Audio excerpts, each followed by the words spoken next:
মামৰাত ভয়ংকৰ বান জলমগ্ন বহুকেইখন গাঁও নিশা ছিগিল মথাউৰি ৰাজ্যৰ বিভিন্ন প্ৰান্তৰ লগতে চৰাইদেউ জিলাৰ মামৰা সমষ্টিটো বানপানীয়ে এক ভয়ংকৰ আৰু অভাৱনীয় ৰূপ ধাৰণ কৰিছে।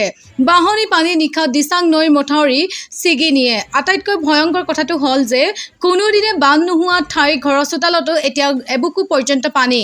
বানাক্ৰান্তৰ মাজত এতিয়া কেৱল হাহাকাৰ।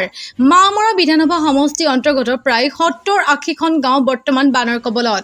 যিবোৰ ঠাইত কোনো দিনে বানপানী হোৱা নাছিল তেনেবোৰ ঠাইৰ ঘৰৰ চোতালতো এতিয়া এবুকু পৰ্যন্ত পানী। জজলি, ডবা, মৰাঞ্জন, লাইচেং, বৰচহকী, ধেমাজি বিল, কচুপথাৰ, লেছাইহাবি, বিশ্ৰামপুৰ, পৰমমণি আৰু খোকামৰা, জজলি পুখুৰী, মৌদুমুনি, হাতীবৰুৱা ১ নং আৰু ২ নং হলগুৰি ইত্যাদি গাঁওসমূহ বেয়াকৈ প্ৰভাৱিত হৈছে। ঘৰৰ ভিতৰত পানী সোমোৱাৰ ফলত মানুহে নিজৰ গৰু, ছাগলী আদি পশুধনসমূহ লগত লৈ ৰাস্তাৰ ওপৰতে আশ্ৰয় ল'বলগীয়া হৈছে।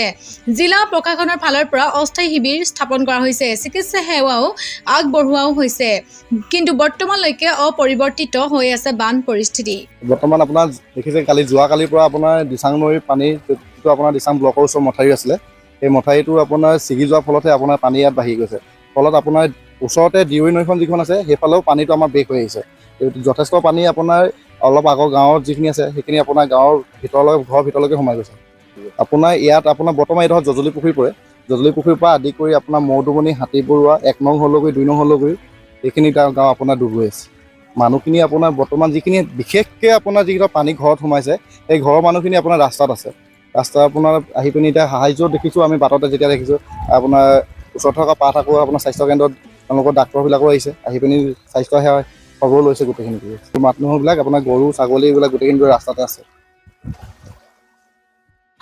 মোৰ ঘৰ একচুৱেলি মাইবলাত। মই ইয়াতে চাচুমাক থ'বলৈ আহিছিলোঁ, যিহেতু মানে দিচাং পানী হৈ আহিলোঁ। আপোনাৰ সেইটো মানে পাৰ হ'বলৈ বহুতে মুস্কিল হ'ল। সেইটো কাৰণে সেই লগৰ এজনৰ গাড়ীতে পঠিয়াই দিলোঁ। আমাৰ এইফালে বহুত পানী। আমি এতিয়াতো বৰ্তমান মোৰ ঘৰটো অকণমান বাচি আছোঁ, বাকী মানুহবোৰ চব ৰাস্তাত আছে। টিভিৰ পতা হৈছে মানুহে ৰাইজৰ মথুৰাপুৰ আছে, নুনিফাৰ্ম আছে, তাৰপিছত গেলগেলি আছে, এনেকৈ কৈ আৰু মাইবেলা ১ নং মাইবেলা।